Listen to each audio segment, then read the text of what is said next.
नमो नमो अरहन्ताणं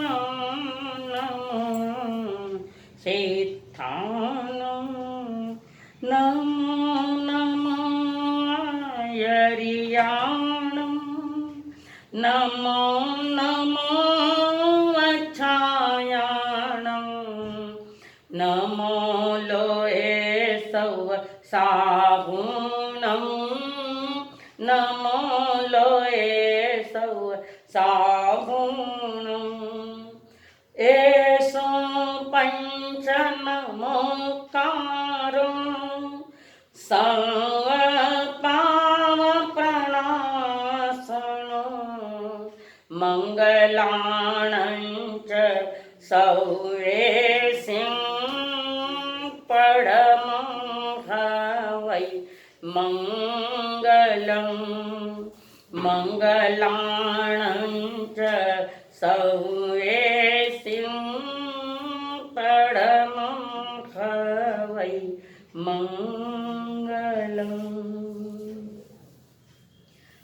साधना के स्वामी सतगुरु तुमको सलाम है, तुमको सलाम है, जीवन अर्पण सतगुरु तुमको प्रणाम है। साधना के स्वामी सतगुरु तुमको सलाम है, तुमको सलाम है, जीवन अर्पण सतगुरु तुमको प्रणाम है। जीवन की डोर सतगुरु, जीवन की डोर सतगुरु सौंपी तेरे हाथ हैं, सौंपी तेरे हाथ हैं, मिली हमको नीरव शांति तुमको प्रणाम है। साधना के स्वामी सतगुरु तुमको सलाम है, तुमको सलाम है, जीवन अर्पण सतगुरु तुमको सलाम है। पंच परमेष्टि को प्रणाम। प्रणाम करूं परमात्मा स्वरूप सतगुरुदेव, संयमी जीवन के सहयोगी साथी मंडल, जिन्होंने हमारे अस्थिर मन को शांत करने के अपना पूर्ण योगदान दिया। वे आदरणीय पूज्य अम्मा जी महाराज साहब, जिन्होंने हमारी उंगली पकड़ के सदगुरुओं के चरणों में हमें समर्पित किया। वे अनंत अनंत उपकारी मेरे संसारी सर्वस्थ माता जी एवं सर्वस्थ पिता जी। कर्म सिद्धांत समझने के लिए जो उत्सुक है उनका मेरी ओर से बहुत बहुत अभिनंदन है, अभिनंदन है। बंधुओं, जीव अनादि काल से कर्म संयुक्त दशा में रागी द्वेषी होकर अपने स्वभाव से गिरकर 4 गति 84 लाख जीवा योनि में भटक रहा है। भटकने का प्रमुख कारण है जीव की अज्ञान दशा, और इस अज्ञान दशा में जिससे कर्म आश्रव यानी कर्मों का आना एवं कर्म बंध की प्रक्रिया होती है, यह प्रक्रिया प्रति समय चल रही है। कर्म बंध की क्रिया अत्यंत जटिल और अत्यंत समझ पाना बड़ा कठिन है, लेकिन यदि हमें केवल इतना ही समझ में आ जाए कि किन किन कार्यों से अशुभ कर्मों का बंध होता है, तो हम अपने पुरुषार्थ को उसी दिशा में ले जाकर शुभ कर्मों का बंद करने का प्रयास कर सकते हैं। परमात्मा महावीर जी कहते हैं, कर्म 3 योग क्रियाओं से निरंतर होते रहते हैं। 3 योग है, मन योग, वचन योग और काय योग। योग यानी अस्थिरता, तो मन से अस्थिरता, वाणी से अस्थिरता, काया से अस्थिरता। चाहे वो कर्म करने वाला हो, चाहे वो कर्म भोगने वाला हो या कर्म संचित होने वाला हो, कर्म बंध की में मुख्य रूप से 3 चीजों की भागीदारी है। ये जो कर्म बनते इसमें 3 जन भागीदार है। इसमें पहला है आसक्ति या मोह। ये पहला भागीदार वर्तमान के पुरुषार्थ में गाफिलता या लापरवाही, आसक्ति या मोह पर मेरा वश नहीं चलता, क्योंकि पुराने बंधे हुए कर्मों के फल परिणाम सामने आ रहे हैं। लेकिन वर्तमान के पुरुषार्थ में सावधान होकर अगर हम अपनी क्रिया करें तो कर्म बंधन का कारण नहीं बनता है। तो वर्तमान काल में जो हम अगर गाफिल रहे, लापरवाह रहे, बेपरवाह रहे स्वयं के प्रति, निज चेतना के प्रति, तो ये कर्म बंध की प्रक्रिया सतत चालू रहेगी। फिर कर्म फल भोगने और नए कर्म बंध की प्रक्रिया को निश्चित एक दिशा देना चाहिए, दे सकते हैं। जो कर्म हमारे अतीत में पड़े हुए जो कर्म वर्तमान में उदय में आ रखे हैं, वे उदय कर्म जो आता है तो वर्तमान में जीव उस उदय के प्रति अपनी ओर से कोई न कोई प्रतिक्रिया देता है, राग से, द्वेष से आदि। तो ज्ञानी कहते हैं जो कर्म उदय में आए थे वे चले गए, पर नया कर्म देकर गए हैं। तो मन वचन का ये 3 योग है जो कर्म बंध की प्रक्रिया में सहयोग देते हैं। इसलिए ज्ञानी कहते हैं योगः कर्म सुकौशलम, कर्म की कुशलता ही योग है। मन से विवेक रखे, वाणी से विवेक रखे और काया से भी विवेक रखे, यानी योगः कर्म सुकौशलम। तो कर्म बंध की जो प्रक्रियाएं चल रही है, तो ज्ञानियों ने 8 कर्मों की चर्चा की है। वे 8 कर्म हैं ज्ञानावरणीय, दर्शनावरणीय, वेदनीय, मोक्षनीय, आयुष्य, नाम और गोत्र और अंतराय। तो कल परसों हमारी जो चर्चा चली है वे ज्ञानावरण कर्म जो उदय में आया है, तो उदय में आये ज्ञानावरणीय कर्म जिसका लोग कहता है मेरे ज्ञान में कमी है, मुझ में अज्ञान बहुत है, क्या बात है, मेरे पास पढ़ाई के साधन नहीं है, औरों के पास इतने साधन है, मेरे पास एक भी साधन नहीं है। तो साधन नहीं है ये अलग बात है। कबीर जी के पास कोई साधन नहीं था, कोई किताबें नहीं थी। वे महापुरुष जो होके गए अतीत काल में, उनके पास कोई किताबें नहीं थी। और ऐसा भी देखा जाए तो भगवान महावीर के शासन में, भगवान के निर्वाण के बाद 980 वर्ष तक कोई किताबें नहीं थे, कोई ग्रंथ नहीं थे, कोई आगम नहीं थे, कोई शास्त्र नहीं थे, मौखिक चलता था। वेद भी लिखित नहीं थे, शास्त्र भी लिखित नहीं थे, सब मौखिक चलता था। भगवान बुद्ध की परंपरा में भी पहले मौखिक ही चलता था, पर भगवान बुद्ध के बाद 300 वर्ष के बाद नजदीकी वो ज्ञान लिखा गया। हमारा भगवान के निर्वाण के 980 वर्ष बाद तो उनके पास कौन सी किताबें थी, कौन से शास्त्र थे, हमारे से ज्यादा कितने विद्वान थे। ज्ञानावरणीय कर्मों का क्षोभ अत्यंत तीव्र था, बहुत ज्ञान उनके पास था। 14 पूर्वधारी, उनके पास कौन सी किताबें शास्त्र थे, आगम थे, बताओ? नहीं। 14 पूर्वधारी है, कोई 10 पूर्वधारी है स्थूलिभद्र जी, कोई 1 पूर्वधारी है देवार दिगनी आदि। तो ज्ञान तो विस्तृत था। हमारे पास साधन होते हुए भी हमारा ज्ञान फैला हुआ नहीं। जैसे कहते ना घिया बुद्धि, तो पानी में जब घी डालते तो एक जगह संचित हो जाता, कड़क हो जाता, और तेल फैलता है। उन तेल जैसे पानी में डाले के तेल फैलता है, ऐसे उन लोगों का ज्ञान फैला लिया हुआ है, हमारा ज्ञान सिकुड़ गया है। और इसका कारण, इसका दोषी मैं स्वयं हूं। हमने ज्ञान जो हमारी चेतना का प्रमुख स्वभाव है, ज्ञान मेरा स्वभाव है, अनादि अनंत त्रैकालिक स्वभाव है। उस ज्ञान की जो हमने अवहेलना की, ज्ञान के साधनों की जो हमने अवहेलना की थी, कई मार्गों से अवहेलना की, कभी अहंकार करके, कभी ईर्ष्या के भाव में, कभी किताबें फाड़ना, कभी किताबें अस्त व्यस्त डालना, कभी किताबें नीचे धरती पर रखना, या हमारे आसन जिस पर हम बैठते उस पर किताबें रखना, ये ज्ञान की अवहेलना नहीं तो क्या है। किताब कभी भी जमीन पर नहीं रखी जाती, कारण ज्ञानियों ने कहा ज्ञान तथा ज्ञानी की असात न करे तो ज्ञान और कर्म बंधे।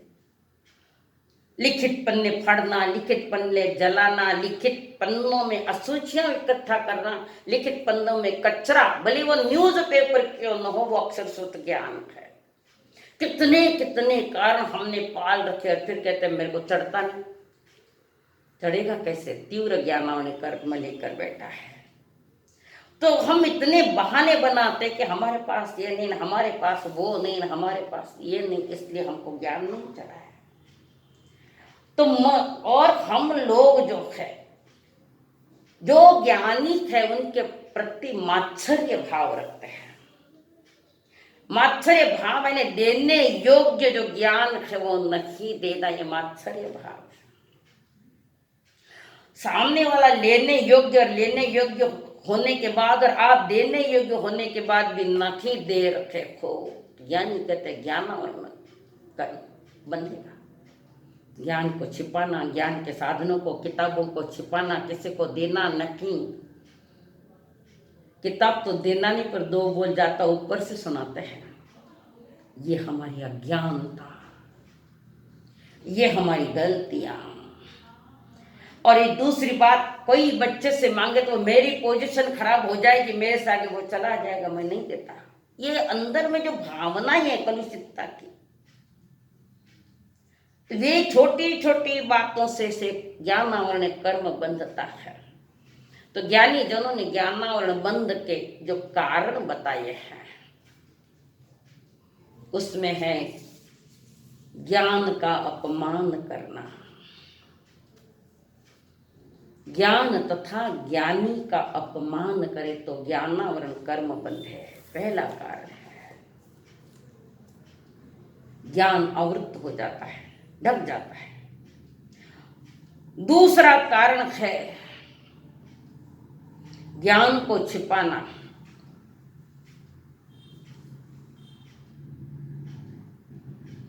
ज्ञानदाता का नाम छिपाना, या किसी की किताब चुप से लेकर, चुपचाप लेकर चोरी से कहीं छिपा देना, सामने वाले को परेशान करना, किसी की किताबें, किसी की डायरियां छिपा देवे, या पेन छिपा देवे, पेंसिला छिपा देवे, उसके ज्ञान में बाधा डाल रखे, साधन बिना पूछे लेकर कहीं रख देना।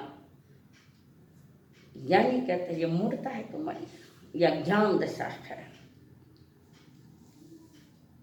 तो ज्ञान तथा ज्ञानी का अपमान करना, परोक्ष में आपने अपनी निज आत्मा का अपमान कर दिया।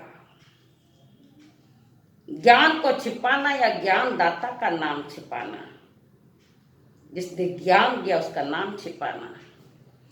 ज्ञान प्राप्ति में बाधा डालना, ये समझ अभी तक मनुष्य को समझ में नहीं आई है। कोई पढ़ाई करे तो बीच बीच में जाकर व्यवधान डालना, मथेन वंदामी, मथेन वंदामी, मथेन वंदामी कर दिया, पर कर्म साथ में चला गया। तुम्हारा मथेन वंदामी तुम्हारे लिए घातक हो गया।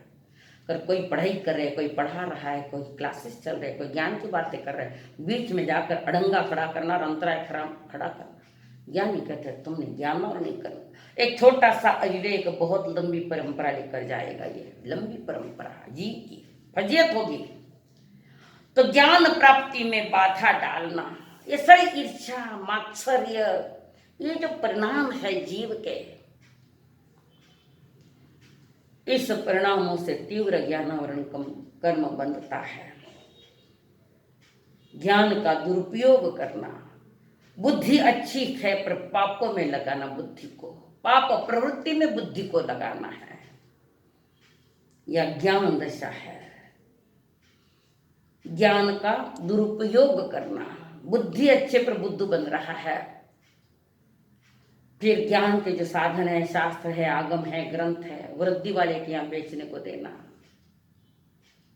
कितनी मूर्खता भरी बातें हम कर रहे, कितनी अज्ञान दशा।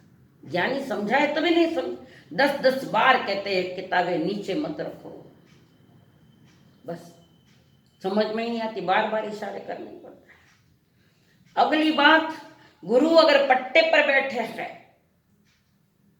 तो शिष्य नीचे बैठेगा, गुरु नीचे बैठे हैं तो शिष्य बिना आसन से बैठेगा, गुरु अगर बिना आसन से है तो शिष्य हाथ जोड़कर खड़ा रहेगा। ये अगर विवेक नहीं आया है तो ज्ञानी कहते बस तुमने ज्ञान और कर्म बांध लिया है। तो यहाँ ज्ञान और कर्म बंध के जो कारण बता रहे उसमें पहला कारण है ज्ञान तथा ज्ञानी का अपमान करना, यानी ज्ञान की अशातना या अवज्ञा करना। ज्ञानी के सामने अपने ज्ञान का अहंकार करते हुए ज्ञानी की अवज्ञा। ये उत्तर आपको नहीं आएगा, मुझे आता है, मैं तुमसे आगे हूं।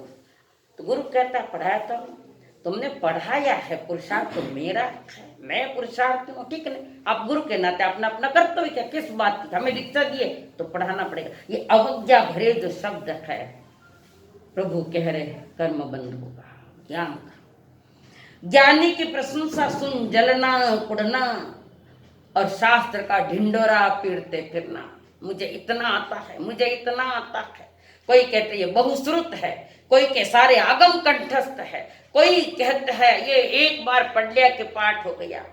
ये तुम्हारे अहंकार की पुष्टि और प्रसिद्धि की भूख तुम्हारे ज्ञान में बाधा डाल रहा है। जिन मार्ग प्रसिद्धि चाहने वालों का नहीं है, जिन मार्ग सिद्धि पाने वालों का है। प्रसिद्धि तो संसार में भी बहुत मिल जाती है, प्रसिद्धि पाने में क्या लगता है, सीधा उपाय है। अगर प्रसिद्धि सारे विश्व में अगर प्रसिद्धि आपकी करना है, आपको करना है अपनी, तो उसको मार्ग है। सारे पेपरों में तुम्हारा नाम आ जाएगा, सारे विश्व में तुम्हारी चर्चा होगी, 1 मिनट में फटाफट इस मीडिया से चला जाएगा। करना मत, में उपाय तो बता रही हूं। यहां से गए प्रधानमंत्री के गाल में एक मार कर आ गए, चलो सारे विश्व में तुम्हारी प्रसिद्धि हुई कि नहीं। ये प्रसिद्धि की जो भूख है, कभी भी वितराग मार्ग का लक्ष्य लेकर आए तो प्रसिद्धि के पीछे मत जाना। आपकी जो भी साधना है वो गोपनीय रखो, बाजार में उसकी प्रसिद्धि मत करो। अपनी प्रसिद्धि करके स्वयं को अज्ञान दशा में ले जाकर ज्ञानावरणी कर्म बांध रहा है। तो ज्ञानी की प्रशंसा सुन जलना कुड़ना, शास्त्र का ढिंडोरा पीटना और ज्ञानी का अपमान करना, ये ज्ञानावरणीय कर्म बंध का प्रथम कारण ज्ञानियों ने बताया है। दूसरी बात बताइए, दूसरा कारण परमात्मा ने बताया है, ज्ञान देने वाले का नाम छिपावे। शिष्य अगर पढ़ लिख कर बड़ा हो गया है, अधिक होशियार हो जाए तो गुरु का नाम बताने में उसको शर्म आती है, वो स्वयं लज्जा का अनुभव करता है।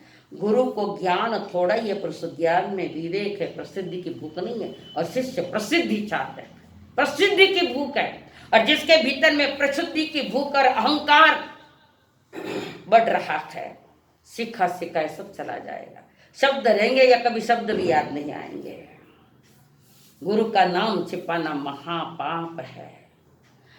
तीसरा जो है ज्ञान छिपाना, ईर्ष्या के वशीभूत होकर ज्ञान आता भी हो तो किसी को सिखाने को प्रसंग आवे तो कहना मुझे कुछ नहीं आता है। हमारे ज्ञान पंचमी जो कथा चलती है ना भाई भाइयों की, उसमें आती है किसने ज्ञान नहीं दी, छिपा दिया, मुझे नहीं आता। वो देखो जिसने ज्ञान सिखाने कैसा आराम से पढ़ा, मैंने इतना ज्ञान सीखा तो मुझे परेशान करे, रात में भी मुझे सोने नहीं देवे, इतना मुझे परेशान कर रहे हैं, ऐसी बात है। और वो ज्ञान देने में लापरवाह हो जाता, आलस कर देता है, या स्वयं को अपने आप को देने की शक्ति नहीं लगाना, या समय नहीं देना। मुझे आराम करने दो, मुझे आराम चाहिए, मैं नहीं पढ़ाता किसी को। अगले जन्म में जाकर गूंगा हो गया, क्या मिला, बहरा गूंगा हो गया। ज्ञान आवरणीय कर्म जितना तीव्र होगा उतने तुम्हारे 5 इंद्रियों पर उसका प्रभाव आएगा अगले जन्म में। तो ज्ञान सिखाने में आलस आवे और मना कर देना, प्रभु कहते हैं तूने महाज्ञान आवरणीय कर्म का बंद कर लिया। ज्ञान तो अगला कारण है ज्ञान प्राप्ति में अंतराय डालना, औरों की प्रगति या अभिवृद्धि देख किसी भी हालत में सहन नहीं करना। आजकल तो ऐसा भी देखने में तो कोई ज्ञान में ज्यादा होशियार है, समाज में किसी के लाड के बन गए हैं, तो आज तो तंत्र मंत्र विद्या कर कर उनको सारा बुद्धू बना देना, उनके शरीर पर उसका प्रभाव डालना, मंत्र तंत्र ईर्ष्या के वशीभूत होकर मैली विद्या करना। ज्ञानी कहते तुमने ज्ञानों ने कर्म का बंध किया है। कई जन आजकल मैली विद्या में चले गए, हमारे आगे किसी का नाम नहीं आवे, मेरा ही नाम सबसे आगे रखे, ये चलती। इसमें क्या बड़ी बात है? नहीं तो भी नाम किसका रहा है? याद करो, भरत चक्रवर्ती शिला पर नाम लिखने गए तो शिला भरी पड़ी है, एक का नाम पहुंचा जाता है तब इनका नाम लगता है, वही उनको वैराग्य आता है। नाम किसी का नहीं रहा पर कुशल कार्य तो कार्य वालों को सभी याद करते हैं। जैसे भगवान महावीर कई तीर्थंकर, वर्तमान के 24 तीर्थंकर है, महाविद्य के 20 वेदमान, उनको याद किया जाता है, उनके गीत गाए जाते हैं। हमें कौन याद करेगा? खुद को याद, खुद की याद खुद को भी आगे तो बहुत हो गई, दूसरों के याद करने की अपेक्षा रखना ही मत है। तो कहते ज्ञान प्राप्ति में अगर अंतराय डाला है तो औरों की प्रगति अभिवृद्धि देख किसी भी हालत में सहन नहीं करना। कई बार पहले के जमाने में लाइटें नहीं हुआ करती थी, एक आधा छोटा सा दिया कहीं लगा दिया जाता भाई सीढ़ियों में, ऐसे वक्त में कोई ऐसी हालत में कोई अगर साधु साध्वी पढ़ाई करे तो जानवर कर कोई लड़के जो आते हैं बीच बीच में व्यवधान डालना, लाइट बंद करना, जोर जोर से बोलना, ये व्यवधान जो डाला गया है, ज्ञान साधनों का समाप्त करना, पढ़ते वक्त हर तरह से उपद्रव खड़े करना।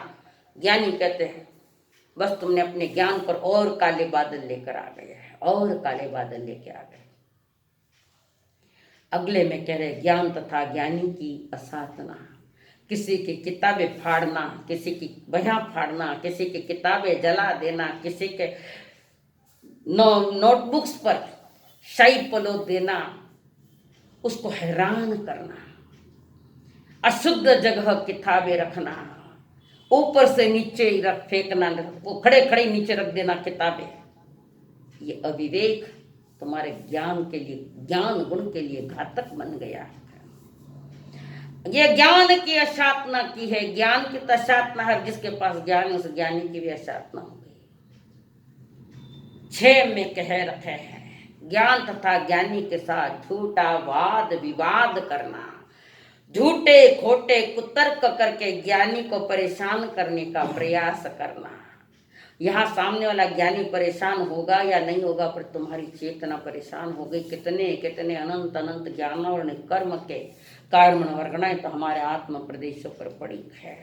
ज्ञान जो मेरा स्वभाव है, उस स्वभाव पर पर्दे डाले गए हैं। किसी ने डाले नहीं, हमने डलवाए हैं। उन पर्दों को मैंने बुलाया, मेरी अज्ञानता, मेरी लापरवाही, मैं अपने आप में बेपरवाह हो गया। हमारी अज्ञानता, हमारा आलस ही हमारे लिए घातक बन गया। ज्ञान विवेक की आंख देता है, पर ज्ञान को भूलकर हम अविवेक में जाकर अपने सही ज्ञान को ढक दिया और अज्ञान पैदा कर दिया। जो विवेक की आंख देता है ज्ञान, गीता में कहा है ज्ञान से पवित्र कुछ भी नहीं है, कारण ज्ञान स्वपर का ज्ञाता है, दूसरा कोई गुण नहीं आत्मा का। स्वपर का ज्ञाता है तो सिर्फ ज्ञान है। सारे इंद्रियों में कितने भी तुम गहने पहनो, पर जो मुकुट होता है राजा के सर पर का जो मुकुट है, मुकुटम ज्ञानम मयम ध्रुवम, ज्ञान मुकुट के समान है। सारे गहने राजसी पोशाक पहले और मुकुट नहीं है तो राजा ठीक से दिखाई नहीं देता। ऐसे सारे गुण है, पर ज्ञान गुण में गड़बड़ अगर हो गई तो तुम्हारे सर पर वो ज्ञान मुकुट नहीं, ज्ञान का मुकुट सेहरा नहीं है। तो जो ज्ञान ने हमें कुछ दिया है, कुछ दिलाया है, कुछ समझाया है, उसको समझने की चेष्टा करो। खाली किताबें पढ़ ली, शास्त्र पढ़ लिया क्या? शास्त्र भी पढ़ने के बाद भी अगर उसकी बातें कुछ गहराइयाँ, उसकी चाबियाँ अगर तुम्हारे पास नहीं तो शब्द शब्द रह जाएंगे, वो भाव में नहीं जाएंगे। द्रव्य कर्म पण भाव कर्म में, कर्म यानी कार्य भाव में अगर तुम्हारे ज्ञान के प्रति अहोभाव नहीं है और ज्ञान के प्रति उदासीन है और उनके साधनों के प्रति भी उदासीन है, तो ज्ञानी कहते हैं ज्ञानावरणीय कर्म बंधता है। हमारे यहाँ श्रुत ज्ञानावरण कर्म का उदय न उपदेश को समझने देता है न शास्त्रों को पढ़ने देता है। देखो ज्ञानावरणीय कर्म जो उदय में आ रहा है तो उसका फल क्या हो रहा है। देखो श्रुत ज्ञानावरण कर्म का उदय न उपदेश को सुनने देता है। सभा में बैठते हैं, महापुरुष व्याख्यान सुना रहे, हम इधर देखते हैं उधर देखते हैं, इससे इशारे करते हैं उसको इशारे करते हैं, बीच बीच में बातें करते हैं, धर्म सभा चल रही है। कई तो ऐसे भी युवके के पीछे बैठकर गेम खेलते मोबाइल में। ये तुम्हारे ज्ञान कर्म का उदय, तीव्र उदय है। जो तुम मोबाइल में गेम खेलते हो या इधर उधर देखते हो, बातें करते हो, छुपे छुपे, वक्ता बार बार इशारा कर रहा है, तो समझना कि इस हालत में अगर तो तुम्हारा ज्ञानावरण कर्म का तीव्र उदय है। और वो उदय होने के कारण तुम्हें जिन वचन सुनने में न तो आनंद आता है, न सुनते हो, न सुनने का पुरुषार्थ करते हो, न चेष्टा करते हो, तो यह है ज्ञानावरण कर्म का उदय। ज्ञानी जन कह रहे भले ही ज्ञानावरण कर्म का उदय है, वर्तमान में आपका पुरुषार्थ अगर जो श्रुत ज्ञान वाणी चल रही है, जो शब्द श्रुत चल रहे है, उसको भाव श्रुत में परिणमित किया जाता है, तो सभा में मन लगता है जिनवाणी सुनने का। दिवाकर जी महाराज का प्रवचन चल रहा था, खचाखच जनता, श्राव्य श्राविका सभी बैठे, सभी सुन रहे हैं। एक श्राविका ध्यान लगा कर जिनवाणी सुन रही थी, मुनि की वाणी नहीं, जिनवाणी सुन रही थी, मुनि के माध्यम से, गुरु के माध्यम से सुन रही थे। और ऐसे में ज्ञानावरण जो ज्ञान की बातें वो बता रहे थे, एक भाई ध्यान से सुन रही थी। ऐसे में पड़ोस वाली महिला बातें कर रही थी और वो बातें करते करते इस बाई के बीच में व्यवधान आ रहा था। तो उस बाई ने कहा मैं तुम्हें सोने का कंगन देती हूँ, मुझे गुरु के प्रवचन श्रुत ज्ञान जिनवाणी मुझे सुनने दो। ये है श्रोता, और ये एक तार हो जाता है श्रोता के वचन और इसके भाव श्रुत ज्ञान जब एकाकार हो जाते हैं तो वो भाव तुम्हारे ऊपर परिणाम जरूर लाएंगे। उपदेश को तुम्हारा उदय तो उपदेश को सुनने नहीं देता, न शास्त्रों को पढ़ने देता है। आलस आता है पढ़ने में, आलस आता है, इच्छा नहीं होती, मन तैयार नहीं होता, समझना तुम्हारा उदय है। पर उदय को सिर्फ उदय में ही देखकर अगर पुरुषार्थ नहीं किया तो ज्ञानी कहते हैं नया कर्म बंद होगा। और शास्त्रों को पढ़ने नहीं देता और न मनुष्य को सरल सुबोध ज्ञान न होने नहीं था। 3 वर्ष की छोटी सी उम्र वाले वज्र स्वामी ने साध्वी जी के श्रीमुख से सुनते सुनते 11 अंग का शास्त्र कंठस्थ कर लिए। 3 साल का बच्चा 11 अंग कंठस्थ हो गए, खाली सुन रहा था साध्वी जी के श्रीमुख से। और इतना छोटा सा बच्चा, कितना क्षयोत्सम है। इसका मतलब पूर्व में ज्ञानावरण कर्म का तीव्र बंध नहीं किया, उदय में आया है तो हल्का सा उदय में आया, बिल्कुल हल्का सा उदय में आया है। आप अभी धर्म सभा में बैठो तो ऐसे बैठो जैसे भारत पाकिस्तान की क्रिकेट मैच चल रही है। एकाग्रता से आपका मन, आपकी वाणी और आपकी काया तीनों एकत्रित होकर अगर सुनोगे तो ज्ञानावरण कर्म को क्षोभसम करने में और पुरुषार्थ होगा, सुनने में आनंद आएगा, सुनने में सुख महसूस होगा, कुछ सुकून मिलेगा आत्मा को। कितनी बड़ी अच्छी ज्ञान की बात है। तो यह श्रुत ज्ञानावरण कर्म का अद्भुत क्षोभ समय के 3 साल की उम्र में वज्र स्वामी ने 11 अंग कंठस्थ कर लिए। हम बूढ़े होते गए थे, नौकार मंत्र शुद्ध नहीं, नौकार मंत्र का अर्थ मालूम नहीं, मंगलिक का अर्थ मालूम नहीं। मंगलिक तो साधु सत्या पढ़ रही है, कोई पढ़ रहे, मैं सब मंगलिक फरमाओ, मैं सब मंगलिक फरमाओ। अरे मंगलिक तो महाराज कदाच दे देंगे, दूसरे मैं तो नहीं देती। मंगलिक दे भी देंगे पर उस मंगल पाठ के साथ तुमने पाप कर लिया और ज्ञानावरणीय कर्म बंध लिया है। तो ज्ञानी जन कहते हैं कभी भी सभा में किसी को सुनने के लिए अवरोध मत डालो, पढ़ाने में अवरोध मत डालो, गुरु अपने वांछनाएं कर रहा है उसमें अवरोध मत डालो, जरा विवेक रखो। दर्शन करना है कर लिया, दर्शन ही मुनि के दर्शन ही मंगलिक है। मंगलिक सुनाने से मंगलिक होंगे नहीं, अमंगल होके जा रहे हो, कर्म बाधा डाल रखी है। तो ज्ञानावरणीय जो कर्म बनता है तो उसमें श्रुत ज्ञानावरण की बात चल रही है। तो इन जो कर्म पहले बना के लायक है, उन कर्मों को हटाने के लिए एक तो उसका फल क्या है, जो कर्म बांधे उसका फल क्या आता है। नया कर्म नहीं बांधो, इसलिए कौन सा पुरुषार्थ करना पड़ेगा, क्या क्या मेहनतें करनी पड़ेगी, यथा समय ये बात आपको सुनाई जाएगी। आज कुछ बहुत प्यारी घटना, सुंदर बात, अद्भुत संकेत मिले हैं कि आज ही सवेरे श्रवण संघ के ध्यानी योगी महान आचार्य श्री शिव मुनि जी महाराज ने सूझबूझ के साथ सारे मुनिराज, जो पदाधिकारी मुनिराज है, उनसे चर्चा विमर्श करते हुए सूझबूझ के साथ हमारे लाडले श्री आशीष मुनि जी, महान क्रियावान, महान शांत,